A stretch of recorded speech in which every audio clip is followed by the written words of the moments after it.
ನಮಸ್ಕಾರ, ನಾನು ನಾಗರಾಜ್ ಸಿದ್ದರ್ ಶೆಟ್ ಅಂತ. ಈಗಾಗಲೇ ಉತ್ತರ ಕನ್ನಡ ಜಿಲ್ಲೆಯ ಕುಮಟಾ ತಾಲೂಕಿನಿಂದ ಮಾತಾಡುವಂಥದ್ದು. ವಿಷಯ ಏನಂತ ಕೇಳಿದ್ರೆ, ಈಗಾಗಲೇ ನಾವು ವಿದೇಶಗಳ ಬಗ್ಗೆ ಮಾಹಿತಿಯನ್ನು ನಿಮಗೆ ನೀಡ್ತಾ ಇದ್ದೀನಿ. ಈ ವಿದೇಶದ ಬಗ್ಗೆ ಮಾಹಿತಿ ಏನಂತ ಕೇಳಿದರೆ, ಈಗಾಗಲೇ ನೋಡಿ, ನಮ್ಮ ವಿದೇಶದಲ್ಲಿ ಭಾಳಷ್ಟು ದೇಶಗಳು, ಕ್ರಿಶ್ಚಿಯನ್ ಕಂಟ್ರಿಗಳು, ಮುಸ್ಲಿಂ ಕಂಟ್ರಿಗಳು ಇದ್ದಾವೆ ಅಂತ ನಾವು ಹೇಳ್ತೀವಲ್ವ. ಅದು ಏನಾಗ್ತದೆ ಕೇಳಿದ್ರೆ, ಈಗಾಗಲೇ ನಮ್ಮ ಒಂದು ರಷ್ಯಾದಲ್ಲಿ ಭಾಳಷ್ಟು ಜಾಗ ಇದೆ, ಮತ್ತು ಆಸ್ಟ್ರೇಲಿಯಾದಲ್ಲಿದೆ, ಎಲ್ಲ ಕಡೆ ಇದೆ. ಅಲ್ಲಿ ನಾವು ಈ ಮಾತಾಡೋರಂಥವ್ರು ಅಲ್ಲೋಗಿ ನೀವು ದೇಶವನ್ನು ಮಾಡಬೇಕು ಅಂತ ಕೇಳಿದ್ರೆ, ಅಲ್ಲಿ ಉಳಿಯೋಕ್ಕೆ ಬೇಕಾದಷ್ಟು ಜಾಗ ಇದೆ, ಅಲ್ಲಿ ಕಂಟ್ರಿಗಳು ಮಾಡೋರಿಲ್ಲ.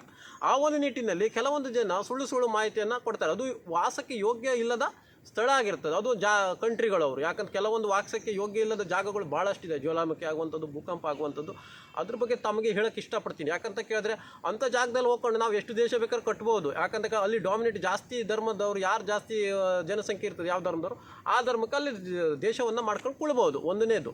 ಮತ್ತು ಎರಡನೇದಂತ ಕೇಳಿದ್ರೆ, ದೊಡ್ಡ ಒಂದು ಯುದ್ಧಗಳು, ದೊಡ್ಡ ಒಂದು ದೇಶದ ಯುದ್ಧಗಳು ಅಲ್ಲಿ ಏನಾಗ್ತದೆ ಕೇಳಿದ್ರೆ, ಆ ದೇಶವನ್ನೇ ನಮ್ಮ ಹೆರಗಿನ ದೇಶವನ್ನೇ ನೋಡಿದೆ. ಅದು ನೋಡಿ, ಈಗಾಗಲೇ ಮೊದಲನೇ ಮಹಾಯುದ್ಧ, ಎರಡನೇ ಮಹಾಯುದ್ಧ ಎಲ್ಲ ಬೇರೆ ಹೆರಗಿನ ದೇಶಗಳು ನೋಡಿರುವಂಥದ್ದು. ಆ ಒಂದು ನಿಟ್ಟಿನಲ್ಲಿ ಈಗ ನಮ್ಮ ಭಾರತದಲ್ಲಿ ನಾವು ಸೇಫ್ ಆಗಿದ್ದೀವಿ. ಅದಕ್ಕೋಸ್ಕರ ಈಗ ಯಾವ ದೇಶಗಳು ಕಷ್ಟಪಟ್ಟಿದ್ದಾವೆ, ಎಫರ್ಟ್ ಹಾಕಿದ್ದಾರೆ, ಆ ದೇಶನೇ ಮುಂದೆ ಬಂದಿರುವಂಥದ್ದು. ಎಫರ್ಟ್ ಹಾಕಿದ್ರೆ ಯಾವ ದೇಶ ಕೂಡ ಮುಂದೆ ಬರಲಿಲ್ಲ, ಬರೀ ಭಾಷಣದಲ್ಲಿ ಮುಂದೆ ಬರಲಿಲ್ಲ. ಆ ಒಂದು ನಿಟ್ಟಿನಲ್ಲಿ ಹೇಳ್ತಾ ಇದ್ದೇನೆ.